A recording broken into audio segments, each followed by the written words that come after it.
ಕಾರ್ಯಕ್ರಮ, ನೀವು ಯಾವ ಬಗ್ಗೆ ಇದನ್ನ ಸ್ಪರ್ಧಿಸ್ತಾ ಇದ್ದೀರಿ?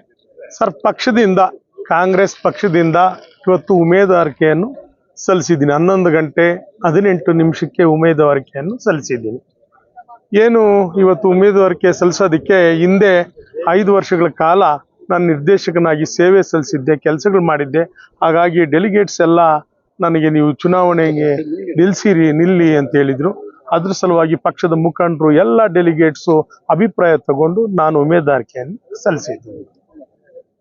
ಯಾವ ಕ್ಷೇತ್ರದಿಂದ? ಚಿಕ್ಕಬಳ್ಳಾಪುರ ಕ್ಷೇತ್ರದಿಂದ ಈ ಸ್ಥಳೀಯ ಕ್ಷೇತ್ರದಿಂದ ನಾನು ಉಮೇದುವಾರಿಕೆಯನ್ನು ಸಲ್ಲಿಸಿದ್ದೇನೆ. ಈ ಉಮೇದುವಾರಿಕೆ ಸಲ್ಲಿಸೋದಕ್ಕೆ ಬಹಳಷ್ಟು ಈ ಒಕ್ಕೂಟದಲ್ಲಿ ಕೋಲಾರ ಚಿಕ್ಕಬಳ್ಳಾಪುರ ಹಾಲು ಒಕ್ಕೂಟ ಇದ್ದಾಗ ಸೋಲಾರ್ ಘಟಕ 2 ಮೆಗಾವಾಟ್ ಸೋಲಾರ್ ಘಟಕ ಕೂಡ ನಾವು ಒಟ್ಟಿಗೆ ಚುನಾವಣೆ ಗೆದ್ದಾದ್ಮೇಲೆ ಒಂದು ಸೌರ ವಿದ್ಯುತ್ ಘಟಕನ ಸ್ಥಾಪನೆ ಮಾಡಿದ್ವಿ. ಚಿಂತಾಮಣಿಯಲ್ಲಿ ಐಸ್ ಕ್ರೀಮ್ ಪ್ಲಾಂಟ್ ಮಾಡಿಸಿದ್ದೀವಿ. ಚಿಕ್ಕಬಳ್ಳಾಪುರದಲ್ಲಿ ಮೆಗಾ ಡೈರಿಯಲ್ಲಿ ಏನು ಸಾಚೆಟ್ ಹಾಲ್ ಪಾಕೆಟ್ ಘಟಕ ಇಲ್ಲ, ಅದು ಕೂಡ DPR ಆಗಿದೆ. ಅದೇನು ಆಡಳಿತ ಮಂಡಳಿ ಬಂದ್ಮೇಲೆ ಏನು ಹಾಲಿನ ಪ್ಯಾಕೆಟ್ ಘಟಕಕ್ಕೆ 2.5 ರೂಪಾಯಿ ಖರ್ಚು ಬರ್ತಾ ಇದೆ. ನಮ್ಗೆ ಆ ಖರ್ಚನ್ನ ನಾವು ಉಳಿತಾಯ ಮಾಡಿ ಇನ್ನೂ ರೈತರಿಗೆ ರೇಟ್ ಕೊಡಬಹುದು ಅನ್ನೋ ಉದ್ದೇಶದಿಂದ ನಾವು ಆಡಳಿತ ಮಂಡಳಿ ಬಂದ್ಮೇಲೆ ಸಾಚೆಟ್ ಹಾಲಿನ ಪ್ಯಾಕೆಟ್ ಘಟಕನ ಇಲ್ಲಿ ನಿರ್ಮಿಸಬೇಕು. ಏನು ಉಸ್ತುವಾರಿ ಸಚಿವರು 9 ಎಕರೆ 14 ಕುಂಟೆ ಜಾಗ ಕೂಡ ನಮ್ಮ ಒಕ್ಕೂಟಕ್ಕೆ ಸರ್ಕಾರದಿಂದ ಉಚಿತವಾಗಿ ತೋಟಗಾರಿಕೆ ಇಲಾಖೆಯಿಂದ ಕೊಡಿಸ್ಕೊಟ್ಟಿದ್ದಾರೆ. ಸರ್, ತಮ್ಮ ಹೆಸರು? ಭರಣಿ ವೆಂಕಟೇಶ್ ಅಂತ. ಈಗ ನಾನು ಕಳೆದ 40-50 ವರ್ಷಗಳಿಂದ ರೈತರ ಪರವಾಗಿ ಹೋರಾಟವನ್ನ ಮಾಡ್ಕೊಂಡು ಬಂದಿದ್ದೀನಿ. ಇವತ್ತು ಅನೇಕ ಜನ ಅಧ್ಯಕ್ಷರುಗಳು ಮತ್ತೆ ನಮ್ಮ ಕಾಂಗ್ರೆಸ್ ಪಕ್ಷದ ಅನೇಕ ಜನ ಮುಖಂಡರುಗಳ ಒತ್ತಾಯ ಜಾಸ್ತಿ ಆಯಿತು. ನೀವು ಅನೇಕ ರೈತ ಪರ ಹೋರಾಟಗಳಲ್ಲಿ ರೈತ ಪರವಾದ PLD ಬ್ಯಾಂಕು, APMC ಮಾರ್ಕೆಟ್ ನಿರ್ದೇಶಕರಾಗಿ ಮಾಡಿದ್ದೀರಿ. ಒಂದು ಬಾರಿ ನೀವು ಕಳೆದ ವಿಧಾನಸಭೆ ಚುನಾವಣೆಯಲ್ಲಿ ಹತ್ತಿರದಲ್ಲಿ ಟಿಕೆಟ್ ತಪ್ಪಿತು MLAಗೆ. ಹಾಗಾಗಿ ಹಾಲು ಒಕ್ಕೂಟಕ್ಕೆ ನೀವು ರೈತ ಪರವಾಗಿ ಧ್ವನಿ ಎತ್ತಬೇಕು. ಹಾಲು ಉತ್ಪಾದಕರ ಸಮಸ್ಯೆಗಳು ಬಹಳಷ್ಟಿದೆ. ನಿಮ್ಮಂತ ನಾಯಕರು ಹಾಲು ಒಕ್ಕೂಟಕ್ಕೆ ನಿರ್ದೇಶಕರಾಗಿ ನಮಗೆ ಜನಸೇವೆ ಮಾಡಕ್ಕೆ, ಉತ್ಪಾದಕರ ಡೈರಿಗಳನ್ನ ಮೊದಲಾಗಿ ಇಂಪ್ರೂವ್ ಮಾಡಲಿಕ್ಕೆ, ಹಾಲು ಉತ್ಪಾದನೆ ಜಾಸ್ತಿ ಮಾಡಲಿಕ್ಕೆ ಮತ್ತು ಗೋಪಾಲಕರ ಹಿತವನ್ನು ಕಾಯಲಿಕ್ಕೆ ನಿಮ್ಮ ಅವಶ್ಯಕತೆ ಇದೆ. ನೀವು ಆಗ್ಬೇಕು ಅಂತೇಳಿ ಅನೇಕ ಜನ ಅಧ್ಯಕ್ಷರು ಇವರೆಲ್ಲ ಒತ್ತಾಯ ಮಾಡಿದ್ರಿಂದ ನಾನಿವತ್ತು ಸ್ಪರ್ಧೆ ಮಾಡಿದ್ದೆ. ಕಾಂಗ್ರೆಸ್ ಅಲ್ಲಿ 2 ಅಭ್ಯರ್ಥಿಗಳು ಜೊತೆಗಿದ್ದವರೇ ಇವಾಗ ಬೈಕಾಟ್ ಆಗಿದೆ. ಅದು ಇಲ್ಲ, ನಾನು ಜನಗಳ ಒತ್ತಾಯ, ಹಾಲು ಉತ್ಪಾದಕರ ಒತ್ತಾಯದ ಮೇರೆಗೆ ನಾನು ಇವತ್ತು ಸ್ಪರ್ಧೆ ಮಾಡ್ತಾ ಇದ್ದೆ. ಈಗಾಗಲೇ ನಿಮ್ಮ ಕಾಂಗ್ರೆಸ್ ಗುರುತಿಸಿ ನಿಮ್ಗೆ ಅಧಿಕಾರಿಗಳಂತ ಕೊಟ್ಟಿದೆ, ಗ್ಯಾರಂಟಿ ಇಲ್ಲ, ನಾನು ಅಧಿಕಾರಿಗಳು ಏನೂ ಇಲ್ಲ. ಅದು ಒಂದು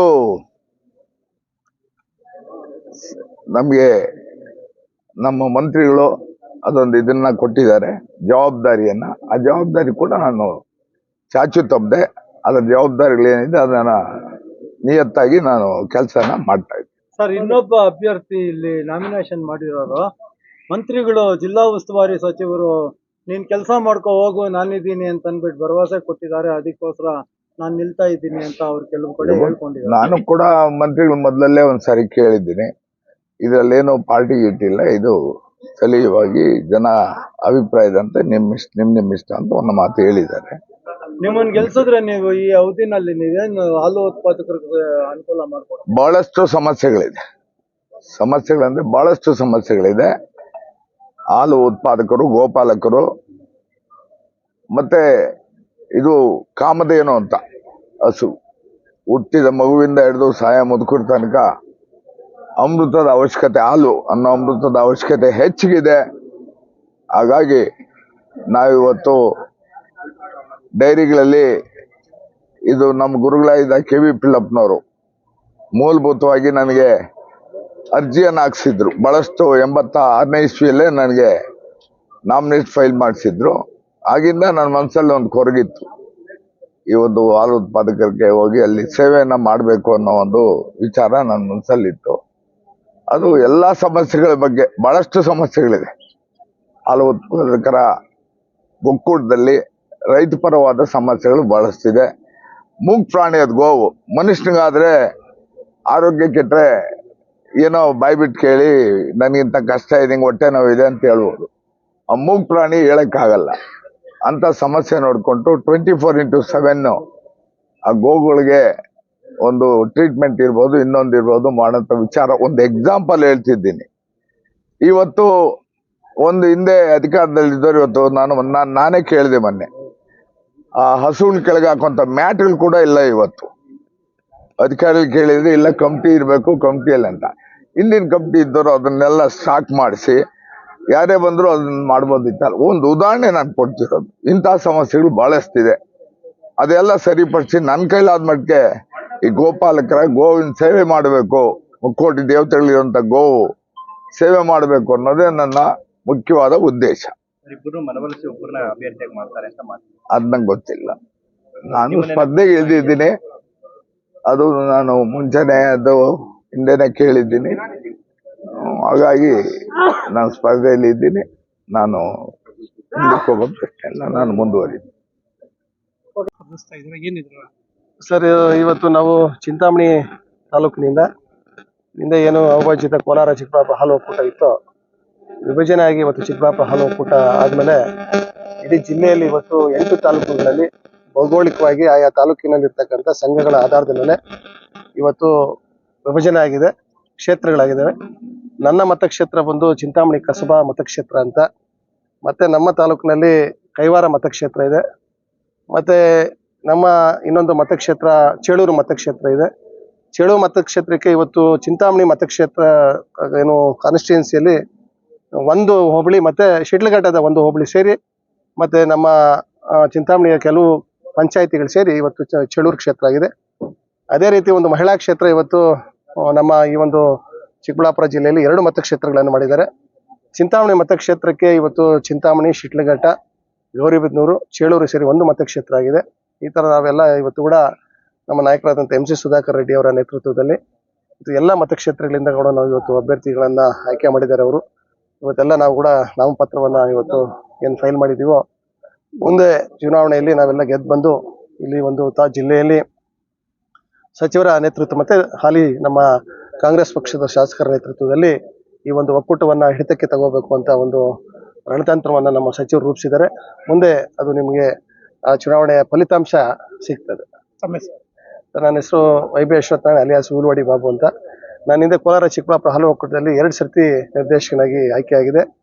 ಈಗ ವಿಭಜನೆ ಆದ್ಮೇಲೆ ಮತ್ತೆ ಇನ್ನೊಂದು ಸರ್ತಿ ನಮ್ಮ ಸಚಿವರ ಆಶೀರ್ವಾದದಿಂದ ಮತ್ತೆ ನಮ್ಮ ಮತಕ್ಷೇತ್ರದ ನಮ್ಮ ತಾಲೂಕಿನೆಲ್ಲ ಮುಖಂಡರ ಒಂದು ಆಶೀರ್ವಾದದಿಂದ ಮತ್ತೆ ನಾನು ಒಂದು ಅವಕಾಶವನ್ನು ಕೊಟ್ಟಿದ್ದಾರೆ. ಮತ್ತೆ ನಾನು ನಿರ್ದೇಶಕರಾಗಬೇಕು ಅಂತ ಬಯಕೆಯನ್ನು ವ್ಯಕ್ತಪಡಿಸಿ ಇವತ್ತು ನಾನು ನಾಮಪತ್ರವನ್ನು ಸಲ್ಲಿಸಿದ್ದೇನೆ. ಮಹಿಳಾ ಕ್ಷೇತ್ರಕ್ಕೆ ಯಾರನ್ನು? ಮಹಿಳಾ ಕ್ಷೇತ್ರಕ್ಕೆ ಇವತ್ತು ನಮ್ಮ ಚೇಳೂರು ತಾಲೂಕಿನ ಈಗ ಹಾಲಿ ನಮ್ಮ ಹಿಂದೆ ಅವರು ಸುಮಾ ಅಂತ ಅವರು ಮಹಿಳಾ ಕ್ಷೇತ್ರದಿಂದ ಅವರು ಸ್ಪರ್ಧೆ ಮಾಡ್ತಿದ್ದಾರೆ. ಅವರ ಕೋ-ಸಿಸ್ಟರ್ ಹಿಂದೆ ಕೋಲಾರ ಚಿಕ್ಕಬಳ್ಳಾಪುರ ಹಾಲು ಒಕ್ಕೂಟದಲ್ಲಿ ಶೋಭಾ ಅಂತ ಕೂಡ ಹಿಂದೆ ನಿರ್ದೇಶಕರಾದ್ರು. ಅವರಿಗೆ ಒಂದು ಕುಟುಂಬದ ಅನುಭವ ಇದೆ. ಅವರು ಕೂಡ ಹೆಚ್ಚಿನ ರೀತಿಯಲ್ಲಿ ಒಂದು ತೋಟಗಾರಿಕೆ ಬೆಳೆಯಲ್ಲಿ ಅಥವಾ ರೈತಾಪಿ ವರ್ಗದಿಂದ ಬಂದಿದ್ದಾರೆ. ಅವರಿಗೆ ಈ ಮಹಿಳಾ ಹಾಲು ಉತ್ಪಾದಕ ಸಹಕಾರ ಸಂಘಗಳಿಗೆ ವಿಶೇಷವಾಗಿ ನಮ್ಮ ಜಿಲ್ಲೆಯಲ್ಲಿ ಏನು ಇವತ್ತು ಮಹಿಳೆಯರಿಂದ ಹೆಚ್ಚು ಹಾಲು ಉತ್ಪಾದನೆ ಆಗ್ತದೆ ಅದನ್ನು ಬಲಿಷ್ಠ ಮಾಡಬೇಕು ಅಂತ ಶ್ರೀಮತಿ ಸುಮಾ ಅವರು ಕೂಡ ನಮ್ಮ ಸಚಿವರ ನೇತೃತ್ವದಲ್ಲಿ ಇವತ್ತು ಈ ಒಂದು ನಾಮಪತ್ರವನ್ನು ಸಲ್ಲಿಸಿದ್ದಾರೆ. ಮತ್ತೆ ನಮ್ಮ ಒಂದು ಆ ಭಾಗದ ಚೇಳೂರು ಮತಕ್ಷೇತ್ರದಲ್ಲಿ ಇರ್ತಕ್ಕಂಥ ನಮ್ಮ ಬ್ಲಾಕ್ ಅಧ್ಯಕ್ಷರಾದಂಥ ಕೃಷ್ಣಾರೆಡ್ಡಿ ಅವರು ಕೂಡ ನಮ್ಮ ಜೊತೆಯಲ್ಲಿ ಇವತ್ತು ಎಲ್ಲರೂ ಸಹಕರಿಸಿ ಎಲ್ಲ ಮುಖಂಡರು ಕೂಡ ನಾವು ಇವತ್ತು ಸಹಕರಿಸಿ ಎಲ್ಲ ಹಿಂದೆ ನಮ್ಮ ತಾಲೂಕಿನೆಲ್ಲ ಹಿರಿಯ ಮುಖಂಡರೆಲ್ಲ ಇಲ್ಲಿ ಬಂದಿದ್ದಾರೆ. ಮತ್ತೆ ನಾಳೆ ಕೂಡ ಕೆಲವು ನಾಮಪತ್ರ ಸಲ್ಲಿಸಬೇಕು ಅಂತ ಅಂದ್ಕೊಂಡಿವಿ. ಎಲ್ಲರೂ ಕೂಡ ಸೇರಿ ಒಟ್ಟಿಗೆ ಇವತ್ತು ಅದನ್ನು ಗೆಲ್ಲಬೇಕು ಅಂತ ರಣತಂತ್ರ ಮಾಡಿದ್ದೀವಿ. ಸ್ಪರ್ಧಿಸ್ತಾ ಇದ್ದೀರಾ? ಯಾವ?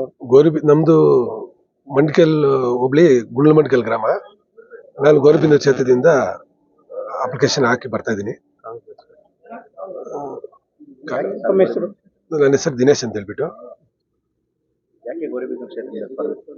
ನಮ್ದು ಭೌಗೋಳಿಕವಾಗಿ ನಮ್ಮ ಕಾನ್ಸ್ಟಿಟ್ಯೂನ್ಸಿ ಗೌರಿಬಿದನೂರು ಆಗಿರೋದ್ರಿಂದ ನಾವು ಗೌರಿಬಿದನೂರು ಕ್ಷೇತ್ರದಿಂದ ಸ್ಪರ್ಧೆ ಮಾಡ್ತಾ ಇದ್ದೀವಿ. 100% ಇದೆ ಸರ್. ನಾವು ಶಿವಶಂಕರ ರೆಡ್ಡಿ ಕಾಂಗ್ರೆಸ್ ಬಣದಿಂದ ಆಯ್ಕೆ ಕಣಕ್ಕೆ ಇಳಿತಾ ಇದ್ದೀವಿ. ಯಾವ ರೀತಿ ಒಂದು ಸಿದ್ಧತೆಗಳನ್ನ ಮಾಡ್ಕೊಂಡಿದ್ದೀವಿ? ಅವ್ರು ನಮ್ಮ ಮನೆಗೆ ಹೋಗಿ ನಾವು ಇವಾಗ ಚೀಮೂಲ್ ವಿಭಾಗ ಆದ್ಮೇಲೆ ಹೊಸ ಕ್ಷೇತ್ರವಾಗಿ ನಮ್ಮ ಗೌರಿಬಿದನೂರು ಕ್ಷೇತ್ರ ವಿಂಗಡಣೆ ಆಗಿದೆ. ಅಲ್ಲಿ ಇರ್ತಕ್ಕಂಥ ಸಮಸ್ಯೆಗಳನ್ನ ನಾವು ಪ್ಯೂರ್ಲಿ ನಾನು ಹೈನುಗಾರಿಕೆಯಲ್ಲಿ ನಾನು ತೊಡಸ್ಕೊಂಡಿದ್ದರಿಂದ ಹೈನುಗಾರಿಕೆಯಲ್ಲಿ ಏನ್ ಲಾಭ ಇದೆ, ಏನ್ ನಷ್ಟ ಇದೆ, ಏನ್ ಕಷ್ಟಗಳಿದೆ ಅಂತ ಎಲ್ಲ ನನಗೆ ಅರಿವಿದೆ. ಅದನ್ನೆಲ್ಲ ನಾನು ತಿಳ್ಕೊಂಡಿದ್ದೀನಿ. ಮತ್ತೆ ಬೇಸಿಗೆಯಲ್ಲಿ ಮೇವು ತುಂಬಾನೇ ಡಿಮ್ಯಾಂಡ್ ಆಗ್ತದೆ. ಅದಕ್ಕೋಸ್ಕರ ಮೇವು ಘಟಕಗಳನ್ನ ಪಂಚಾಯತ್ ವೈಸ್ ಒಂದೊಂದು ಮಾಡ್ಬೇಕಂತ ಹೇಳ್ಬಿಟ್ಟು ಇದು ಮಾಡಿದೀನಿ. ಫ್ರೀಯಾಗಿ ಕೊಡ್ಬೇಕು ಅಂತ. ನಮ್ಮ ಗೌರಿಬಿದನೂರು ಕ್ಷೇತ್ರದಲ್ಲಿ ಮುಸ್ಕಿನ ಜೋಳ ಯಥೇಚ್ಛವಾಗಿ ಬೆಳೀತಾರೆ. ರಾ ಮೆಟೀರಿಯಲ್ ದುಡ್ಡು ಸಹಿತ ಕೊಡ್ಬೇಕಾಗಿಲ್ಲ. ಫ್ರೀಯಾಗಿ ಅವರಲ್ಲಿ ಆಚೆಗೆ ಇದು ಮಾಡ್ತಾ ಇದ್ದಾರೆ. ಅದಕ್ಕೋಸ್ಕರ ಪಂಚಾಯತಿಗೆ ಒಂದೊಂದು ಮೇವು ಘಟಕ ಮಾಡಿ ಮೈಕ್ರೋ ನ್ಯೂಟ್ರಿಯನ್ಸ್ ಮತ್ತೆ ಹಸುಗಳು ಚೆನ್ನಾಗಿ ತಿನ್ನೋ ರೀತಿಯಲ್ಲಿ ಏನೇನು ಅದಕ್ಕೆ ನ್ಯೂಟ್ರಿಯನ್ಸ್ ಬೆರೆಸಿ ಪ್ರತಿ ಪಂಚಾಯತಿಯಲ್ಲಿ ಕೊಡ್ಬೇಕಂತ ಇದು ಮಾಡಿದ್ದೀನಿ. ಗೌರಿಬಿದನೂರು ಕ್ಷೇತ್ರದಲ್ಲಿ ಈವರೆಗೂ ನಮ್ಮ ಚೀಮುಲ್ಗೆ ಅತಿ ಹೆಚ್ಚು ಹಾಲು ಸರಬರಾಜು ಆಗೋದು ನಮ್ಮ ಗೌರಿಬಿದನೂರು ಕ್ಷೇತ್ರದಲ್ಲಿ. ಪ್ರತಿ ದಿವಸ 1,10,000 ಲೀಟರ್ ಹಾಲು ಬರ್ತಾ ಇದೆ. ನಮಗೆ ಅಲ್ಲಿನ ಭಾಗದ ಯಾರೇ ಪ್ರತಿನಿಧಿಗಳು ಇವತ್ತು ಏನು ತಗೊಂಡೋಗಿಲ್ಲ. ಒಂದು ಫೀಡ್ ಫ್ಯಾಕ್ಟ್ರಿ ಅಲ್ಲ, ಯಾಕಂದ್ರೆ ಅಲ್ಲೇ ಮುಸ್ಕಿನ ಜೋಳ ಅಲ್ಲೇ ನಾವು ಬೆಳೀತಾ ಇದೀವಿ. ಮುಸ್ಕಿನ ಜೋಳ ಖರೀದಿ ಕೇಂದ್ರ ಮತ್ತು ಫೀಡ್ ಫ್ಯಾಕ್ಟ್ರಿ ಮಾಡ್ಬೇಕಂತ ನಮಗೆ ಆಯ್ಕೆ ಮಾಡಿದ್ಮೇಲೆ ಇವು ಮಾಡ್ಬೇಕಂತ ನನ್ನ ಹೈನುಗಾರಿಕೆ ಕ್ಷೇತ್ರದಲ್ಲಿ ನಾನು ಇನ್ನೂ ಯಾವುದನ್ನು ರಾಜಕೀಯವಾಗಿ ಯಾವ್ದು ಆಚೆ ಬಂದು ಪದಾರ್ಪಣೆ ಮಾಡಿಲ್ಲ. ಮೊದಲ ಟೈಮ್ ಬಂದಿದ್ದೀವಿ. ಅವಕಾಶ ಕೊಟ್ಟರೆ ನಮ್ಮ ಡೆಲಿಗೇಟ್ಸ್ ಎಲ್ಲರೂ ಅಧ್ಯಕ್ಷರುಗಳು ನನಗೆ ಅವಕಾಶ ಕೊಟ್ಟರೆ ನಾನು ಹಿಂಗೆ ಮಾಡ್ತೀನಿ ಅಂತ ನಾನು ಭರವಸೆ ಕೊಡ್ತಾ ಇದ್ದೀನಿ. ಪ್ರಭಾವಿ ವ್ಯಕ್ತಿಗಳ ಬಣಗಳ ಮುಂದೆ ಶಿವಶಂಕರ್ ರೆಡ್ಡಿ ಬಣ ಈಗ ಗೆಲ್ಲೋ ವಿಶ್ವಾಸ ಇದೆಯಾ ಅಂತ ಸರ್? ಡೆಲಿಗೇಟ್ಸ್ ಮಾಡ್ಬೇಕಾಗಿರೋದು ಅನುಬಲ ತೋಲ್ಬಲನೆ ನಡೀತಾ ಇರೋದು ಸುಳ್ಳು. ನಮ್ಮ ಡೆಲಿಗೇಟ್ಸ್ನ ಮನವೊಲಿಸಿದ್ದೀನಿ. ನಾನು ಪ್ಯೂರ್ಲಿ ಆಲ್ ಹಾಕಿ ಡೈರಿ ಪ್ರೆಸಿಡೆಂಟ್ ಆಗಿರೋರು. ನನ್ನ ಇರೋದು ಕ್ಯಾಂಡಿಡೇಟ್ ಬಂದು ಹಾಲು ಖರೀದಿ ಮಾಡಿ ಬೇರೆಯವ್ರ ಕಡೆಯಿಂದ ಹಾಲು ಹಾಕಿ ಅವರು ಹಾಲ್ನವರಲ್ಲ, ಅವ್ರು ಆಲ್ಕೋಹಾಲ್ನವರು. ಅವ್ರು ಯಾವುದೇ ಕಾರಣಕ್ಕೂ ಹಸುನು ಇಟ್ಕೊಂಡಿಲ್ಲ. ಅವ್ರಿಗೆ ಇದು ಹೈನುಗಾರಿಕೆ ಬಗ್ಗೆ ಏನೂ ಅರಿವೇ ಇಲ್ಲ ಅಂಥವ್ರು ನನ್ನ ಇರೋದು ಕ್ಯಾಂಡಿಡೇಟ್ ಅಷ್ಟೇ. ಬಿಟ್ಟರೆ ಇಲ್ಲ ಹೈನುಗಾರಿಕೆ ವರ್ಸಸ್ ಉದ್ಯಮಿದಾರರಷ್ಟೇ. ನಾನು ಹೈನುಗಾರಿಕೆಯಲ್ಲಿ ತೊಡಸ್ಕೊಂಡಿರೋನು, ನಾನು ಅಲ್ಲಿ ಕೆಲಸ ಮಾಡ್ತಾ ಇರೋನು. ಕಷ್ಟ ಸುಖ ಎಲ್ಲ ರೈತರ ಕಷ್ಟ ಸುಖ ಗೊತ್ತ. ನಾನು ಪ್ಯೂರ್ಲಿ ರೈತ. ನಾನು ಬೇಕಾದ್ರೆ ಒಂದ್ಸತಿ ಬನ್ನಿ, ನನ್ನ ಮನೆಯಲ್ಲಿ ಗಿಡ್ಡ ಹಸು ಇದೆ, ಎಮ್ಮೆ ಇದೆ, ನಾಟಿ ಹಸು ಇದೆ, ಸೀಮೆ ಹಸು ಇದೆ. ನಾನೇ ಹಾಲು ಹಿಂಡ್ತೀನಿ, ನಾನೇ ಹುಲ್ ತಂದು ಹಾಕ್ತೀನಿ. ನನಗೆ ಅದರಲ್ಲಿ ಏನಿದೆ ಕಷ್ಟ ಗೊತ್ತು. ಆ ರೈತರಿಗೂ ಎಲ್ಲ ರೈತರಿಗೂ ಇರೋದು ರೈತರಲ್ಲಿ ಹಾಲು ಹಿಂಡೋನ್ಗೆ ಕಾಪಾಡ್ತಾರೆ, ಹಾಲು ಹಿಂಡೋನ್ ಇದು ಮಾಡ್ತಾರೆ. ಅವ್ರ ಹಣದ ಮನದ ಮುಂದೆ ನನ್ನ ಪ್ರೀತಿ ವಿಶ್ವಾಸ, ನನ್ನ ಒಂದು ರೈತ ಅನ್ನೋ ಇದಕ್ಕೆ ನನಗೆ 100% ಆಶೀರ್ವಾದ ಮಾಡ್ತಾರೆ ಅಂತ ನನಗೆ 100ಗೆ 1000% ನಂಬಿಕೆ ಇದೆ, ವಿಶ್ವಾಸ ಇದೆ. ದೇವ್ರು ನನ್ನ ಕಾಪಾಡ್ತಾರೆ ಅಂತ ನನ್ನ ಧೈರ್ಯ ಇದೆ. ದಿನೇಶ್ ಇರುವಂತ ಅಭ್ಯರ್ಥಿಗಳು ಈಗಾಗಲೇ ಹೇಳಿದ ಪ್ರಕಾರ 10 ವರ್ಷಗಳ ಕಾಲ ಡೈರಿಯಲ್ಲಿ ಅಧ್ಯಕ್ಷರಾಗಿ ನಿರ್ದೇಶಕರಾಗಿ ಕೆಲಸ ಮಾಡಿದಂಥ ಕಾತರಾಜ್ ಅವರು ಇದ್ದಾರೆ. ಅವರು ಕೂಡ ಜನಗಳಿಗೆ ಸ್ಪಂದನೆ ಮಾಡುವಂಥ ವ್ಯಕ್ತಿತ್ವ. ಎಷ್ಟೊತ್ತಿನಲ್ಲಿ ಅರ್ಧ ರಾತ್ರಿಯಲ್ಲಿ ಅವ್ರನ್ನ ಡೈರಿ ವಿಚಾರದಲ್ಲಿ ಹಾಲು ಉತ್ಪಾದಕರು ಏನೇ ಸಮಸ್ಯೆಗಳು ಹೇಳಿದ್ರು ಕೂಡ ಅವರು ಕೂಡ ಯಾವಾಗಲೂ ಸ್ಪಂದನೆ ಮಾಡ್ಕೊಂಬರುವಂಥ ವ್ಯಕ್ತಿತ್ವ. ಅದಕ್ಕೋಸ್ಕರ ನಮ್ಮ ಜನತೆ ಹಲವು ಡೈರಿಯ ಎಲ್ಲ ಹಾಲು ಉತ್ಪಾದಕರು ಎಲ್ಲ ಒಮ್ಮತದಿಂದ ಇವ್ರನ್ನ ಅಭ್ಯರ್ಥಿಯಾಗಿ ಮಾಡಬೇಕು ಅಂತ ಬಯಸಿದ್ರು. ಅದಕ್ಕೋಸ್ಕರ ಅಭ್ಯರ್ಥಿಯಾಗಿ ಮಾಡಿದ್ದೀವಿ. ಅವ್ರು ಅದೇ ರೀತಿ ಮುಂದೆ ಕೂಡ ಈ ಹಿಂದೆ ಏನು ಸರ್ವಿಸ್ ಮಾಡ್ಕೊಂಬಂದಿದ್ರೋ ಅದೇ ರೀತಿ ಮುಂದೆ ಕೂಡ ಸರ್ವಿಸ್ ಮಾಡ್ತಾರೆ. ಹಾಲು ಒಕ್ಕೂಟ ಚಿಕ್ಕಬಳ್ಳಾಪುರಕ್ಕೆ ಆಗ್ಬೇಕಾದ್ರೆ ಅವ್ರ ಹೋರಾಟನೂ ಭಾಳ ಜಾಸ್ತಿ ಇತ್ತು. ಕೋಲಾರ ಚಿಕ್ಕಬಳ್ಳಾಪುರ ಇದ್ದಾಗ ಚಿಕ್ಕಬಳ್ಳಾಪುರಕ್ಕೆ ಸಪ್ರೇಟಾಗಿ ಹಾಲು ಒಕ್ಕೂಟ ಬೇಕು ಅಂತ ಹೋರಾಟದಲ್ಲಿ ಅವ್ರದ್ದು ಮಹತ್ವವಾದ ಪಾತ್ರ ಇತ್ತು. ಅದರಿಂದ ಹಾಲು ಉತ್ಪಾದಕರು ಎಲ್ಲ ಡೈರಿಗಳು ಕೂಡ ಅವ್ರನ್ನ ಒಮ್ಮತದಿಂದ ಸೆಲೆಕ್ಷನ್ ಮಾಡಿದ್ದಾರೆ. ಅದಕ್ಕೋಸ್ಕರ ಅವ್ರನ್ನ ಅಭ್ಯರ್ಥಿಯಾಗಿ ನಿಲ್ಲಿಸಿದ್ವಿ. ಅದೇ ರೀತಿ ನಮ್ಮ ವೆಂಕಟರೆಡ್ಡಿ ಅವರು ಕೂಡ ಬಹಳಷ್ಟು ವರ್ಷಗಳಿಂದ ಕೂಡ ಹಾಲು ಉತ್ಪಾದಕರ ಸಂಘದಿಂದ ಅಧ್ಯಕ್ಷರಾಗಿದ್ದರು, ಅದೇ ನಗರಸಭೆ ಸದಸ್ಯರಾಗಿದ್ದರು. ಅದೇ ರೀತಿ ಬಹಳಷ್ಟು ಸರ್ವಿಸ್ ಮೈಂಡ್ ಇರುವಂಥವ್ರು ಅವರು ನಮ್ಮಲ್ಲಿ ಅಭ್ಯರ್ಥಿಗಳು. ಇನ್ನೊಂದು ವಿಶೇಷ ಏನಂದರೆ ಯಾವುದೇ ಡೈರಿಗೆ ಅಧ್ಯಕ್ಷರಾಗಿ ಅಕಸ್ಮಾತ್ ಡೈರೆಕ್ಟರ್ ಆಗಿ ಈಗ ಸೆಲೆಕ್ಷನ್ ಆಗಬೇಕು ಅಂತ ಬಂದಿರತಕ್ಕಂಥ ಎಲ್ಲ ಅಭ್ಯರ್ಥಿಗಳು ಕೂಡ ಯಾವುದೇ ಆಸೆ ಆಕಾಂಕ್ಷೆಗಳು ಇಟ್ಕೊಂಡಿರಲ್ಲ. ಯಾವುದೇ ಆರ್ಥಿಕವಾಗಿ ನಾವು ಚೆನ್ನಾಗಿರಬೇಕು, ಅದನ್ನು ಉಪಯೋಗಿಸ್ಕೋಬೇಕು, ದುರುಪಯೋಗ ಮಾಡ್ಕೋಬೇಕು ಅನ್ನೋ ಭಾವನೆ ಇಲ್ಲ. ಸರ್ವಿಸ್ ಮಾಡಬೇಕು ಅನ್ನೋ ಒಂದೇ ಒಂದು ಭಾವನೆಯಿಂದ ಅಭ್ಯರ್ಥಿಗಳಾಗಿ ವೆಂಕಟರೆಡ್ಡಿ ಆಗ್ಬೋದು, ನಮ್ಮ ಕಾತರಾಜು ಆಗ್ಬೋದು, ಅದೇ ಸುಧಾ ಆಗ್ಬೋದು, ಇವರೆಲ್ಲ ನಮ್ಮ ಅಭ್ಯರ್ಥಿಗಳ ಭಾವನೆ ಏನಂದರೆ ಜನಕ್ಕೆ ಸ್ಪಂದನೆ ಕೊಡಬೇಕು, ಹಾಲು ಉತ್ಪಾದಕರ ಡೈರಿಗಳನ್ನು ಇಂಪ್ರೂವ್ ಮಾಡಬೇಕು ಅನ್ನೋ ಒಂದು ಭಾವನೆಯಿಂದ, ಗುಣಮಟ್ಟದ ಹಾಲನ್ನು ಉತ್ಪಾದನೆ ಮಾಡೋಕ್ಕೆ ಸಹಕಾರ ನೀಡಬೇಕು ಅನ್ನೋ ಒಂದು ಭಾವನೆಯಿಂದ ಬಂದಿರೋರು. ಅದಕ್ಕೋಸ್ಕರ ಈ 3 ಅಭ್ಯರ್ಥಿಗಳನ್ನು ನಾವು ಸೆಲೆಕ್ಟ್ ಮಾಡಿದ್ವಿ. ಮೊದಲ ಬಾರಿಗೆ ಚುನಾವಣೆ ನಡೀತಾ ಇದೆ, ಆಸೆ ಅಂಶಗಳು ಜಾಸ್ತಿ ನಡೀತಾ ಇದೆ. ಏನು ಗಮನಕ್ಕೆ ಬಂದಿದೆ ನಿಮ್ಗೆ? ಯಾರ್ಯಾರು ಮಾಡ್ತಾ ಇದ್ದಾರೆ? ಆಸೆ ಅಂಶಗಳಿಗಿನ್ನ ನಾವು ಯಾವ ರೀತಿ ನಮ್ಮ ರೈತರಿಗೆ ನಾವು ಮುಂದೆ ಏನು ಮಾಡ್ತೀವಿ ಅನ್ನೋದು ಫಸ್ಟ್ ಜನಗಳಿಗೆ ನಾವು ಆಶೀರ್ವಾದಕ್ಕೆ ಹೋಗಬೇಕು. ಆಸೆ ಆಂಶಗಳು ಎಲ್ಲರಿಗೂ ಇರುತ್ತೆ. ಬಟ್ ನಾವು ಏನು ಆಶ್ವಾಸನೆ ಕೊಡ್ತೀವಿ ಜನಗಳಿಗೆ ಅದು ಮುಖ್ಯವಾಗಿರುತ್ತೆ ಚುನಾವಣೆಯಲ್ಲಿ. ಓಕೆ ಶ್ರೀನಾಥ್.